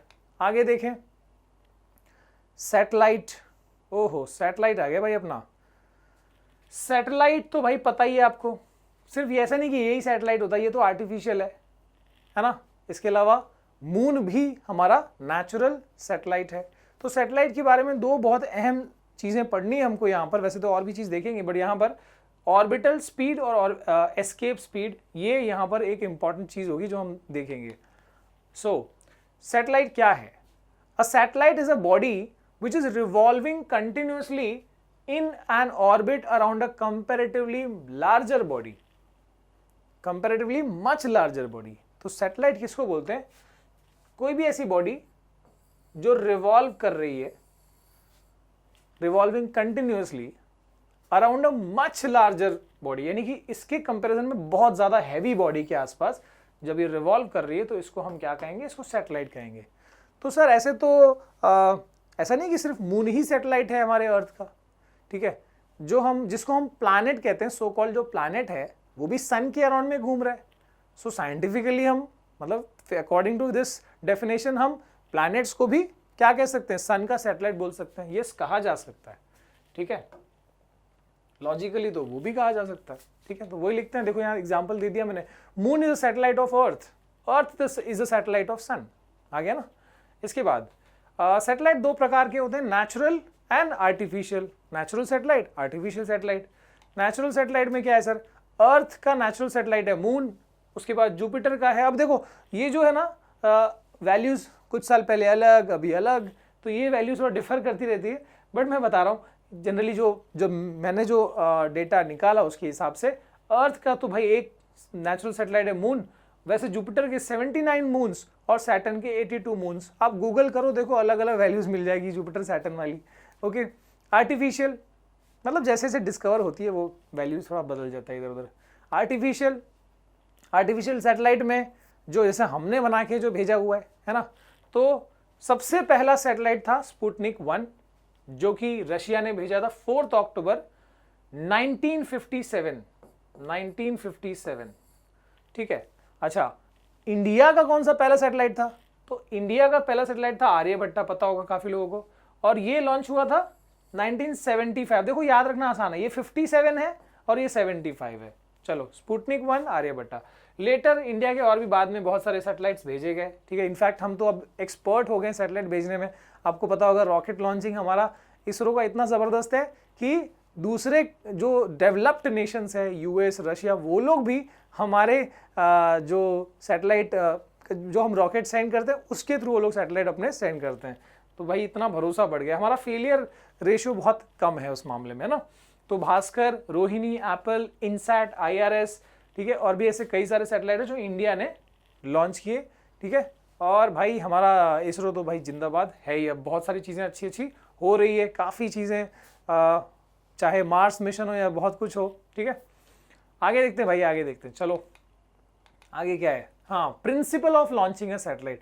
सैटेलाइट को नॉर्मली कैसे लॉन्च किया जाता है? तो रॉकेट से लॉन्च किया था ये तो पता है हमको, पर वो प्रोसीजर क्या है थोड़ा सा समझते हैं। अब देखो, हमको पता है कि मून हमारे आसपास चक्कर लगाता है, चलो ठीक है, हमने शुरू में ये भी पढ़ लिया कि ग्रेविटेशनल फोर्स से वो सेंट्रीपिटल फोर्स मिलता है जिससे वो चक्कर लगाता है। पर उसको वो अगर हमको आर्टिफिशियली कोई चीज़ सेंड करनी है तो हम कैसे उसको सेंड करेंगे? तो वो अज्यूम करने के लिए मैंने यहाँ पर अज्यूम किया कि मान लो हमारे अर्थ पे हमने कैसे बड़ी सी पहाड़, इतना बड़ा पहाड़ है नहीं, पर मान लो कि बड़ा सा टावर हमने अज्यूम कर लिया। अब इस टावर पे क्या खूबी है, क्या हम करने वाले यहाँ पर, तो हमने यहाँ से ना वर्टिकली, नॉट वर्टिकली, हॉरिजॉन्टली हमने थ्रो किया, ठीक है, सपोज ये डायरेक्शन में हमने थ्रो किया, हॉरिजॉन्टल मतलब एकदम ऐसे हॉरिजॉन्टल वेलोसिटी दी हमने, ठीक है। अब वो वेलोसिटी थोड़ी कम रहेगी तो क्या होगा कि वो थोड़ा पैराबोलिक पाथ बना के यहाँ पर गिरा, थोड़ा और वेलोसिटी ज़्यादा होगा, थोड़ा और आगे गिरेगा, फ्री फॉल हो रहा है बेसिकली, थोड़ा और आगे, मतलब स्पीड जितनी ज़्यादा रहेगी उतना वो आगे गिरता जाएगा। अगर स्पीड बहुत ज़्यादा हो गई, अगर स्पीड और ज़्यादा हो गई तो देखो क्या होगा, तो एक ऐसा पॉइंट आएगा जब वो हमेशा फ्री फॉल की स्टेट में तो रहेगा, मतलब वो चीज़ को लग रहा है कि वो फ्री फॉल हो रहा है, लेकिन वो ज़मीन पे गिरेगा नहीं, उसको इतनी वेलोसिटी मिल गई तो वो घूमता रहेगा। अब वो जो मिनिमम वेलोसिटी है जो ये यहाँ पर दी जा सकती है जिससे ये ऑर्बिट करता रहे, उसी को ऑर्बिटल वेलोसिटी या ऑर्बिटल स्पीड कहा जाता है। चलो तो इसको मैं थोड़ा सा पहले थियरी बता दूं। Consider an elevation on the surface of earth, earth की सरफेस पे ये एक एलिवेशन, ये पहाड़ अज्यूम कर लिया हमने, ठीक है, higher than the earth atmosphere, earth की एटमॉस्फेयर से भी हाई है, ठीक है, तो मतलब ऐसे प्रैक्टिकली ये पॉसिबल नहीं है पर बताया जा रहा है, ठीक है। इसके बाद let a body be projected from its top, नहीं तो तुम क्या करोगे अपनी बिल्डिंग के ऊपर से जाके शुरू कर दोगे, वो नहीं करना, ठीक है, ये हाइट भी चाहिए उसमें वैसी, ठीक है। Let a body be projected from its top with some horizontal speed, horizontal मतलब ये वर्टिकल होता है, हॉरिजॉन्टल स्पीड, ठीक है। अब क्या होगा, the body will describe parabolic path, ये पैराबोला मैंने बताया था क्या होता है, अपने पिछली वीडियो में आप देख सकते हो। So parabolic path under the effect of gravity and hit the surface, चलो फ्री फॉल से ये गिर रहा है, जब स्पीड बढ़ेगी as the velocities increase the range goes on increasing, है ना, रेंज बढ़ता जा रहा है, देखो दूर दूर गिर रहा है, फिर एक ऐसा पॉइंट आएगा जब क्या हो जाएगा, जब ये चक्कर लगाना शुरू कर देगा, और वो जो वेलोसिटी तुमने दी है वही होता है ऑर्बिटल वेलोसिटी या ऑर्बिटल स्पीड। आ गए ऑर्बिटल स्पीड पे, क्या है orbital speed, the minimum speed, maximum नहीं, the minimum speed required to put the satellite into a given orbit around earth, ठीक है, वो कम से कम कितनी स्पीड है जिससे कि हम किसी सैटेलाइट को दी जा सकती है जिससे कि वो क्या करे, हमारे अर्थ के आसपास घूमता रहे, ठीक है। सो दैट मिनिमम स्पीड, उसी को हम ऑर्बिटल स्पीड बोलते हैं। सर ये कैसे निकलेगा थोड़ा बता दें। अब जैसे कि ये हमारा अर्थ है जिसका मास हमने कैपिटल M लिया, रेडियस हमने अर्थ का कैपिटल R लिया, और जितनी हाइट पे वो सैटेलाइट घूम रहा है let that height be h, तो ये टोटल जो स्मॉल r है वो यहाँ से यहाँ तक का डिस्टेंस है, तो मतलब basically small r is r, capital R plus h हो गया, ओके। और जो ऑर्बिटल स्पीड है उसको VO ले लेते हैं या V0 ले लेते हैं, ठीक है। And mass of satellite is small m, अर्थ का मास कैपिटल M, सैटेलाइट का स्मॉल m, और ये चक्कर लगा रहा है, ठीक है। तो अब यहाँ पर क्या होगा, ऑब्वियस सी बात है, कोई भी चीज़ जब ऐसे चक्कर लगा रही है ड्यू टू ग्रेविटी, तो मतलब कि सेंट्रीपिटल फोर्स जो है it is equal to the gravitational force. अगर सेंट्रीपिटल फोर्स ग्रेविटेशनल फोर्स के बराबर है तो हम वहीं से शुरू करते हैं, centripetal force is equal to gravitational force. Centripetal force का फॉर्मूला क्या होता है, पढ़ लो, जिसने नहीं पढ़ा है पढ़ लो, क्या है, mv² बाई r। और ग्रेविटेशनल फोर्स का फॉर्मूला क्या होता है, सर ये भी पढ़ा हमने, gm m बाई r²। सही है। अब देखो क्योंकि यहाँ ये वेलोसिटी कौन सी वेलोसिटी होगी, ऑर्बिटल होगी, तो मैं इसको सीधे vo लिख देता हूँ या v0, जो भी हम सिंबल डाल रहे हैं, एंड दिस इज इक्वल, है ना, तभी ये घूम रहा है। अच्छा, तो अगर इक्वल है तो सर m कैंसिल हो गया, इक्वल है तो सर r कैंसिल हो गया। अच्छा ऐसा है तो v0 इज इक्वल टू, ये रूट लगा दो, √gm/r। सही है सर, ये तो बढ़िया हो गया। स्मॉल r की वैल्यू क्या है डाल दो, so this is equal to gm/r+h। और एक बात, अगर सैटेलाइट अर्थ से क्लोज घूम रहा है, हाइट अगर बहुत कम है, तो ऐसे में हमारा फॉर्मूला क्या हो सकता है, for satellite very close to earth, जहां पर h नेग्लिजिबल मान लिया जाएगा, तो ऐसे में हमारा ऑर्बिटल स्पीड का फॉर्मूला तो हम निकाल पाएंगे, बिकॉज देखो ये सारी चीजें कांस्टेंट हो जाएंगी तब। कैपिटल G तो कांस्टेंट है ही, मास ऑफ अर्थ कांस्टेंट है, रेडियस ऑफ अर्थ कांस्टेंट है, तो ऐसे में ऑर्बिटल स्पीड निकाली जा सकती है। सर कितना है ऑर्बिटल स्पीड का वैल्यू, ठीक है, तो हमने फॉर्मूला तो निकाल लिया। वैसे देखो ये हमने ऑर्बिटल स्पीड का फॉर्मूला तो निकाल लिया। ओके, अगर क्लोज है तो h की वैल्यू लगभग नेग्लिजिबल होगी, तो ये अपना फॉर्मूला इसमें पुट करना, g की वैल्यू 6.67 10⁻⁻11 न्यूटन मीटर स्क्वायर पर kg², mass of earth is 6 × 10⁻24 kg, radius of earth is 6.4 × 10⁻6 metre. डाल दो, गेट द वैल्यू, है ना। अब क्या आएगा, तो ये तो हमने देख लिया ऑर्बिटल स्पीड का formula, vo is equal to √gm/r। अब स्मॉल r की वैल्यू क्या, r+h हो सकती है, रेडियस प्लस हाइट, वो लिख दिया हमने, ठीक है। अच्छा एक और चीज यहां पर की जा सकती है, because we know that since g is equal to gm/r², तो हम gm को क्या लिख सकते हैं, gr² लिख सकते हैं ना, तो यानी इसको हम gr² लिख सकते हैं, स्मॉल g आएगा, ठीक है, gr²। ओके, अगर ऐसा है तो याद रखें ये भी एक अपना एक फॉर्मूला फॉर्मेट बन रहा है। और अब ये ऑर्बिटल स्पीड के बारे में कुछ बातें बता रहे हैं। क्या बता रहे हैं कि it is independent of mass of the satellite. दिख रहा है ना कि हमारा जो फॉर्मूला है ऑर्बिटल स्पीड का, जैसे यही फॉर्मूला ले लो, तो इसमें कैपिटल M है, मास ऑफ प्लैनेट है, mass of satellite small m का है। सो यानी ऑर्बिटल स्पीड जो है वो मास पे डिपेंड नहीं करा कि हाँ इतना भारी सैटेलाइट को घुमाना है तो अलग वेलोसिटी लगेगी, स्पीड लगेगा, हल्का है तो अलग स्पीड लगेगा, ऐसा नहीं, मास पे डिपेंड नहीं कर रहा, ठीक है। Okay, decreases with an increase in radius of earth, तो जितना अर्थ का रेडियस जो है बढ़ता जाएगा। आप देख सकते हो ना यहाँ पर कि जो ऑर्बिटल स्पीड है vo जो है या v0 जो है, रेडियस क्या है वो इन्वर्सली डिपेंड कर रहा है, नीचे की तरफ r आ रहा है, तो r जितना ज्यादा रहेगा ऑर्बिटल स्पीड उतनी कम होती जाएगी। यानी जितना बड़ा प्लैनेट होगा उतना ऑर्बिटल स्पीड उसके लिए कम होता जाएगा, ठीक है। इसके बाद it depends on mass and radius of planet. दिख रहा है हमारे फॉर्मूला में मास ऑफ प्लैनेट भी है, रेडियस ऑफ प्लैनेट भी है, तो ये बात तो सही है, फैक्ट है, सही है ना। आगे देखते हैं। अब यहाँ पर सैटेलाइट जो मैंने बताया था क्लोज के लिए, जो आपने सॉल्व किया हो शायद या नहीं किया हो पता नहीं। So for satellite revolving close to earth, अगर सैटेलाइट जो है अर्थ से क्लोज रिवॉल्व कर रहा है तो उस केस में हाइट बहुत कम मानी जाएगी रेडियस के कंपैरिजन में, तो r+h को लगभग हम r ही मान सकते हैं। और ऐसे में जो हमारा फॉर्मूला देखो, अच्छा इसको और इजी तरीके से लिखा गया है। सो ये है अपना √, अगेन स्मॉल g है, सो √gr² अपॉन, है ना, ये gr² अपॉन ये, इसको अपने क्या लिखा है r+h, और h लगभग नेग्लिजिबल है तो इसको हम डायरेक्टली r लिख रहे हैं, ठीक है। तो ये gr² अपॉन r, तो r कैंसिल हो गया यानी √gr हो गया, ठीक है।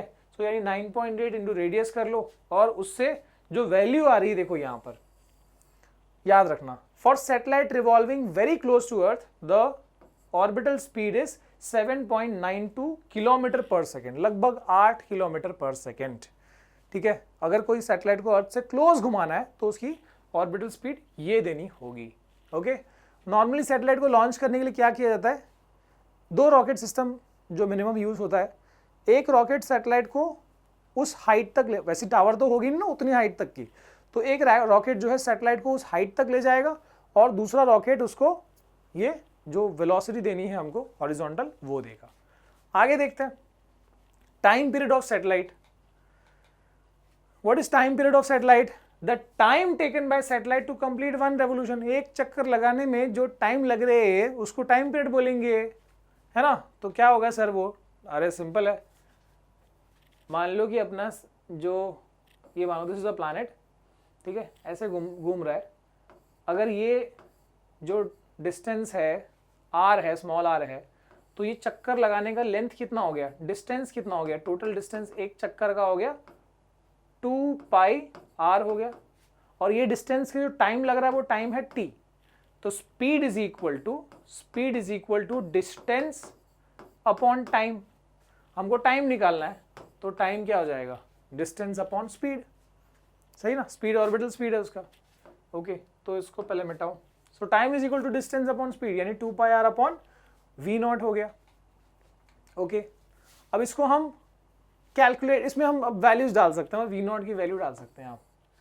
तो क्या है, that is 2 pi R upon क्या है वी नॉट की value, root over G M by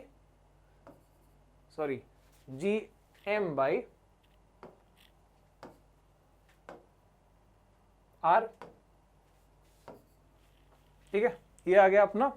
अब इसको आप अगर close satellite is close, so R is equal to R plus H, and अगर क्लोज सैटेलाइट है तो उसमें ये हो जाएगा आर के बराबर। फिर वहां भी वो हम टाइम पीरियड भी उसमें निकाल सकते हैं, ठीक है। तो वही यहाँ बताया गया कि नॉर्मली तो भाई ये होता है, but if the satellite is close तो ये आर प्लस एच जो है वो आर ही हो जाएगा। In that case the time period जो आप कैलकुलेट कर पाओगे तो वो आएगा 84.6 minute.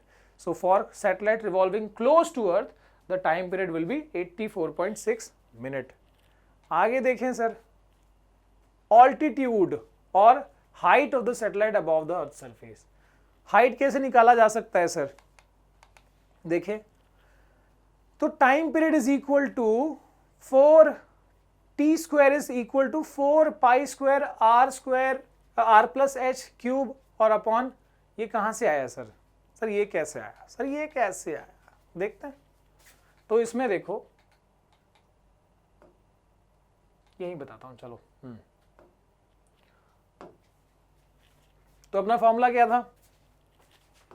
T is equal to 2 pi R by V naught. अब वी नॉट की वैल्यू डाली, so T is equal to 2 pi R by root over G M by R. अब इसमें क्या किया सर हमने?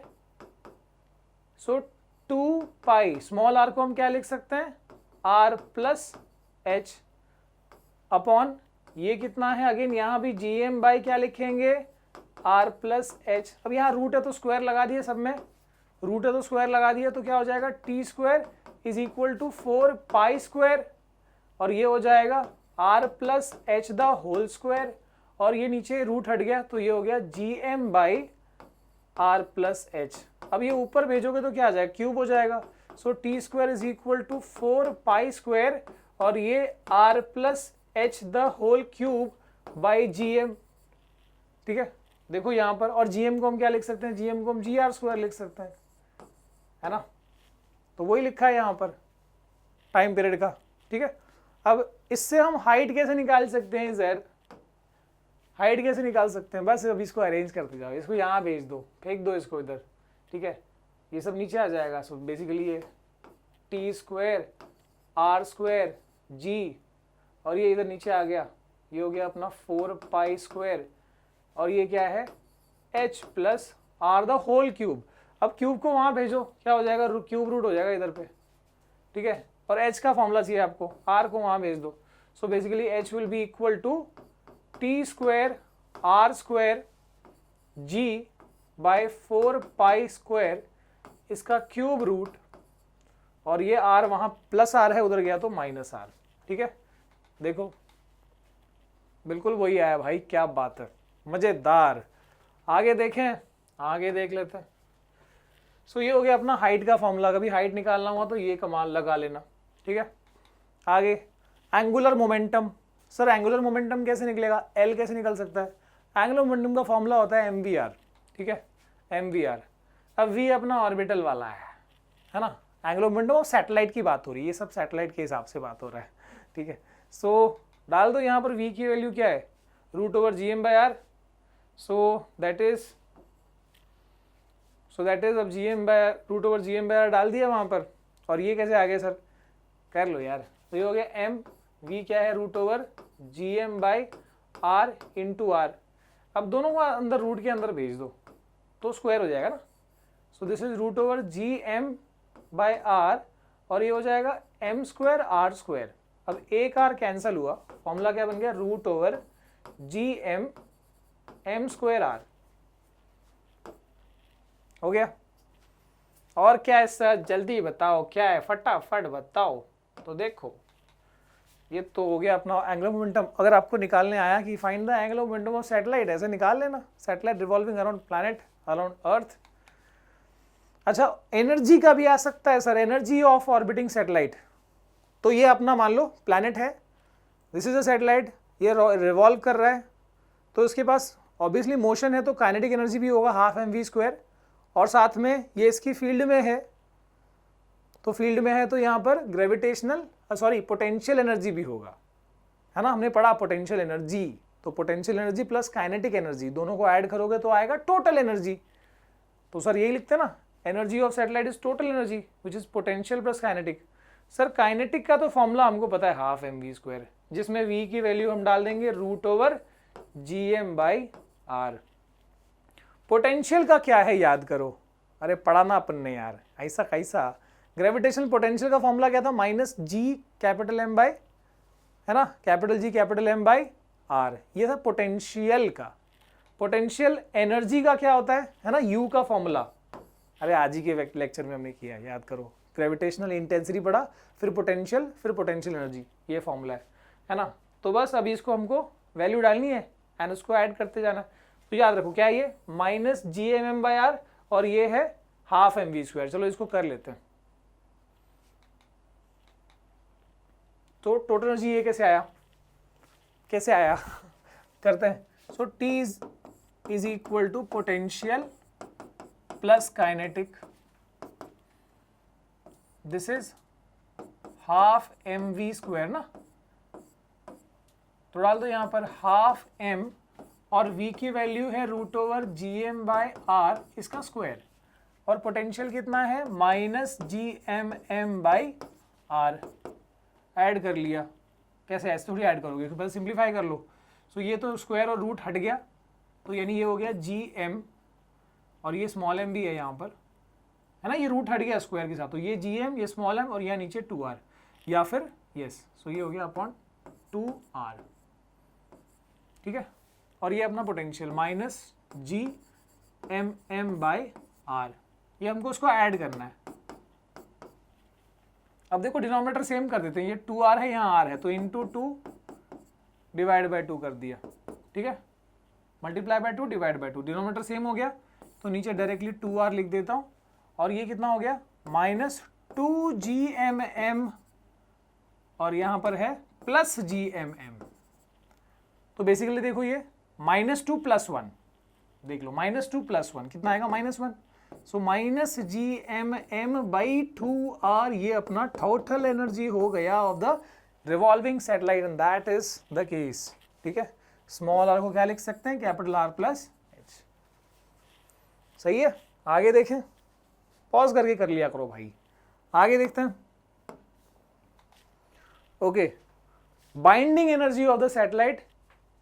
अब अगर टोटल एनर्जी ये आई, नेगेटिव क्यों आई, नेगेटिव इसलिए आई कि वो बता रहा है कि हाँ भाई जो सैटेलाइट है वो तुम्हारे प्लैनेट से या अर्थ जो भी है उससे वो क्या कर रहा है, उसके कनेक्शन में है, भागा नहीं है, वहाँ बाइंडेड है, रुका हुआ है, या उसमें बंधा हुआ है उसके ऑर्बिट में। व्हेन आई से बाइंडिंग एनर्जी, तो क्या होता है, डेफिनेशन देखो, अब total energy of binding energy का डेफिनेशन देखो क्या है। So binding energy of satellite is the energy required to remove the satellite from its orbit. मतलब कितनी एनर्जी लगेगी इस सैटेलाइट को बाहर निकाल देने में। सिंपल सी बात है, जितनी एनर्जी उसके पास होगी उतनी एनर्जी लगाओगे तो निकल जाएगी, है ना। तो ये नेगेटिव साइन ये दिखा रहा है टोटल एनर्जी में कि इतनी एनर्जी इसके पास है, उससे बंधा हुआ है, तो ऑब्वियसली उसका पॉजिटिव वैल्यू डाल दो, यानी उतना ही एनर्जी हमको देना पड़ेगा, बट सप्लाई करना होगा यानी पॉजिटिव फॉर्म में। सो वो हो जाएगा बाइंडिंग एनर्जी, ठीक है, किसी सैटेलाइट को उसकी ऑर्बिट से रिमूव करने में जो एनर्जी लगेगी वो बाइंडिंग एनर्जी है। तो होता कुछ और नहीं है, टोटल एनर्जी होता है, बस ये माइनस में लिखते हैं, उसको हम प्लस में लिखते हैं। ठीक है, it is equal to negative of total energy. Sir ये तो कर लिया सर, बढ़िया हो गया। आगे आगे क्या है, बस सैटेलाइट के बारे में थोड़ा और बताया जा रहा है कि सैटेलाइट जो है, जो ये देखो घूम रहा है, अब इसमें इसके दो फॉर्म्स है, एक जियो स्टेशनरी और जियो सिंक्रोनस सैटेलाइट्स। ठीक है, so we have Jio stationery और जियो सिंक्रोनस सैटेलाइट्स। क्या होते हैं जियो स्टेशनरी? अब देखो नाम में ही समझ में आ रहा है, जियो का मतलब है अर्थ और स्टेशनरी का मतलब है रुका हुआ। तो ऐसा सैटेलाइट जो अर्थ से रुका हुआ दिखे। अब देखो यहाँ पर जितनी स्पीड से अर्थ घूम रहा है उतनी स्पीड से ये सैटेलाइट भी वैसे ही घूम रहा है। ठीक है, और जो डायरेक्शन में वेस्ट टू ईस्ट अर्थ घूम रहा है, तो ये वेस्ट टू ईस्ट ये सैटेलाइट भी घूम रहा है। तो इसकी वजह से क्या होगा कि जो बंदा यहाँ पर अर्थ से मान लो देख रहा होगा सैटेलाइट को जिस पॉइंट से, तो उसको हमेशा जो है वो सैटेलाइट एक जगह पर ही दिखेगा। अब मान लो कि मैं यहाँ पर खड़ा हूँ और मेरे से सामने, ठीक है, मुझसे सामने वो सैटेलाइट जो है और वो बिल्कुल अर्थ की मोशन के हिसाब से, अर्थ का को एक चक्कर लगाने में 24 घंटे लगते हैं, तो वो भी उतने ही टाइम में और सेम डायरेक्शन में घूम रहा है। तो हमको हमेशा क्या लगेगा कि यार ये सैटेलाइट तो उधर ही है, बिकॉज हमारे लिए तो हम अपने आप को स्टेशनरी मानते हैं, बट नॉर्मली क्या हो रहा है, ऐसे हो रहा है। हम तो बोल रहे हैं अरे हाँ मेरे उंगली के सामने ही दिख रहा है satellite. So that is a Jio stationery, यानी ऐसे सैटेलाइट जो अर्थ से स्टेशनरी दिखे, या फिर जियो सिंक्रोनस, अर्थ के हिसाब से उसका भी मोशन सिंक्रोनाइज्ड है। ठीक है, so satellite which appears to be at definite position from earth is called geo stationery और जियो सिंक्रोनस सैटेलाइट। ठीक है, अब ये कौन सी सैटेलाइट को जियो स्टेशनरी कह सकते हैं हम? ऐसा सैटेलाइट जो ऐसे घूम रहा है वो कभी जियो सिंक्रोनस नहीं हो सकता, बिकॉज अर्थ तो ऐसे घूम रहा है, तो अर्थ ऐसे घूम रहा है और सैटेलाइट ऐसे घूम रहा है, यानी पोलार प्लेन में घूम रहा है, तब तो नहीं चलेगा। कि नॉर्थ पोल साउथ पोल की तरफ घूम रहा तो नहीं चलेगा, इक्वेटोरियल प्लेन में घूमना चाहिए। तो सैटेलाइट जो है दो टाइप के अक्सर होता है। हमारे अर्थ मान लो ऐसे स्पिन हो रहा है, तो हमारा अर्थ का ये इक्वेटोरियल प्लेन है, तो इक्वेटोरियल प्लेन में जो सैटेलाइट घूम रही है ऐसे, ठीक है, सो दैट विल बी ऐसे हो जाए या ऐसे हो जाए या ऐसे हो जाए, ये सब क्या है, जियो सिंक्रोनस, या इसको हम जियो स्टेशनरी में, मतलब जो इक्वेटोरियल है उसको हम ले सकते हैं जियो स्टेशनरी में।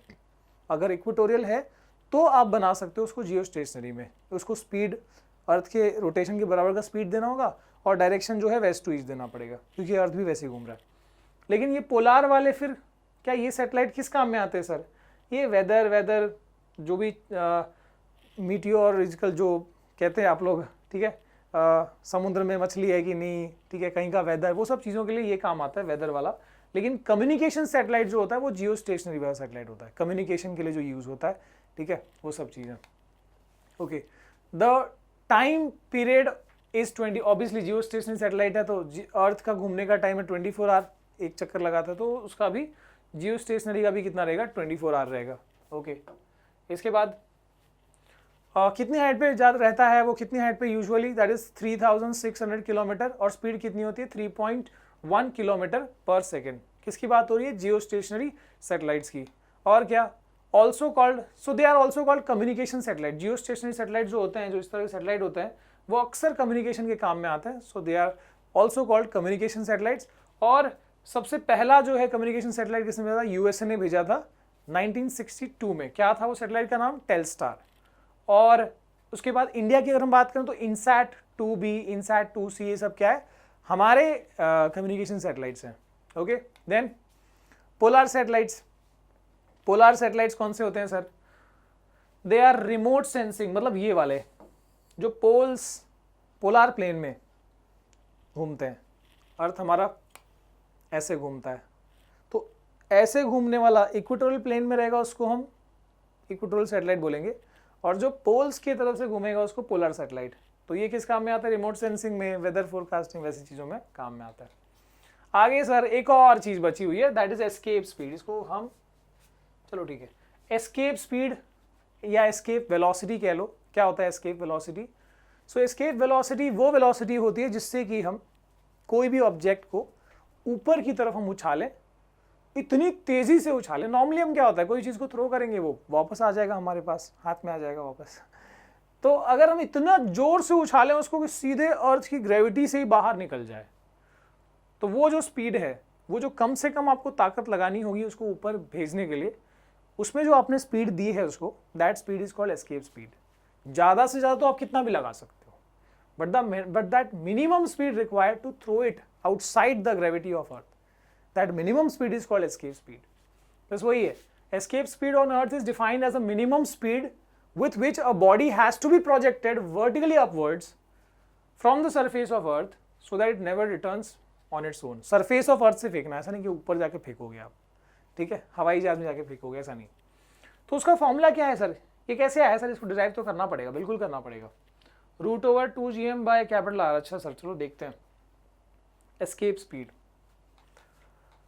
ओके, तो हमको एक चीज पता है, एक लॉजिक पता है कि अब जब थ्रो करोगे, लॉजिकली सोचो कि जब आप थ्रो करोगे यहां से, मान लो मैं इसको यहां से थ्रो करने जा रहा हूं, तो मैं जितनी काइनेटिक एनर्जी इसको दूंगा उतनी काइनेटिक एनर्जी से ये काम हो जाना चाहिए, ठीक है। यानी kinetic energy should be equal to the work done. ये तो होता ही है सर, वर्क एनर्जी थ्योरम में यही तो पढ़ा है हमने, है ना। तो अब हमको फॉर्मूला ये निकालना है वी एस्केप स्पीड का, ये वाला कैसे आएगा सर, देखते हैं।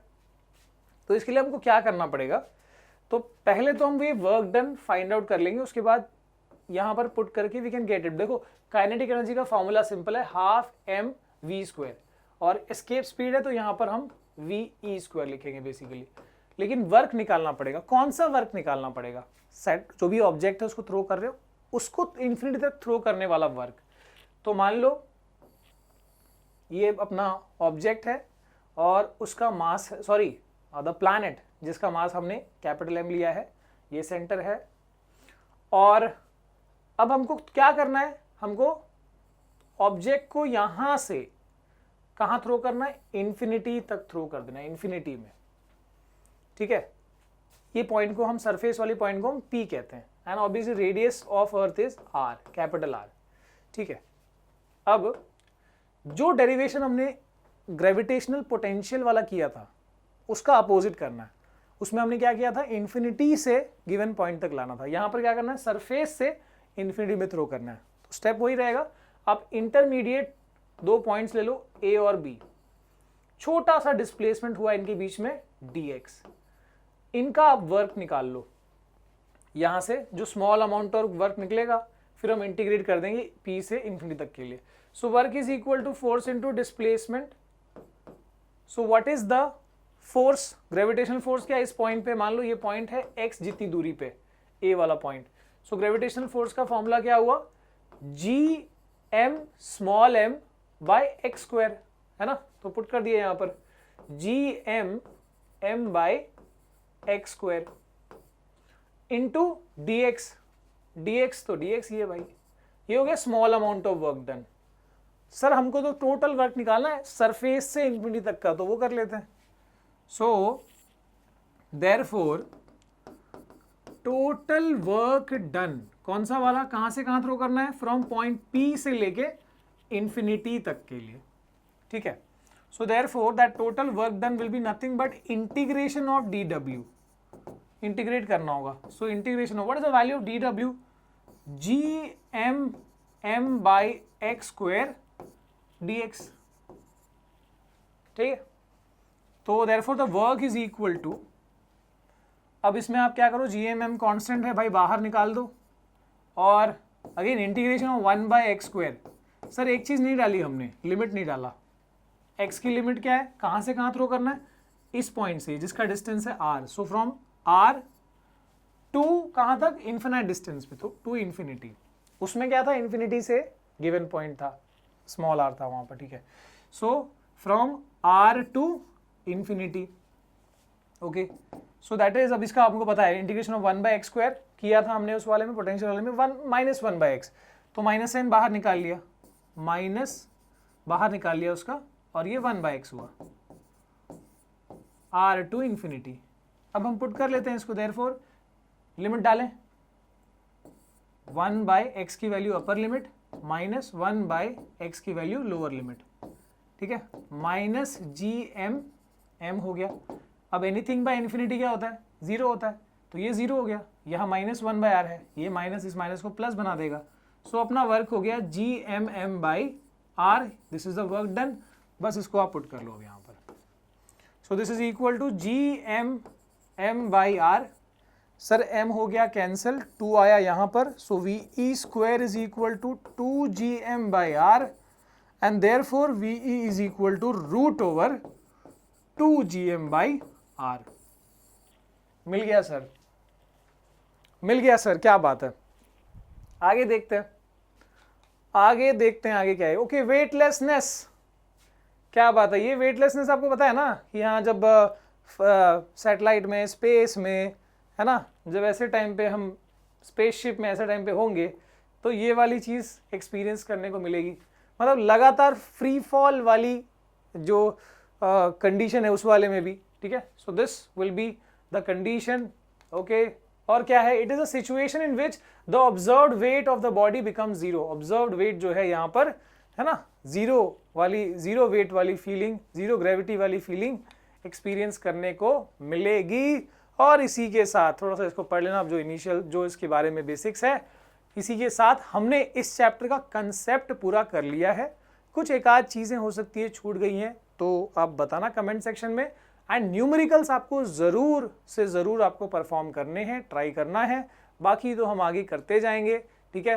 फिलहाल हम अभी ये जो सीरीज़ है इसमें हम जो कंसेप्ट्स है वो करते जा रहे हैं। ओके, सो मिलते हैं गाइज अगली वीडियो में। Till then watch more videos, ठीक है। पढ़ाई करो अच्छे से और अपने समय को सही तरीके से यूज़ करो। चलो मिलते हैं गाइज, बाय बाय।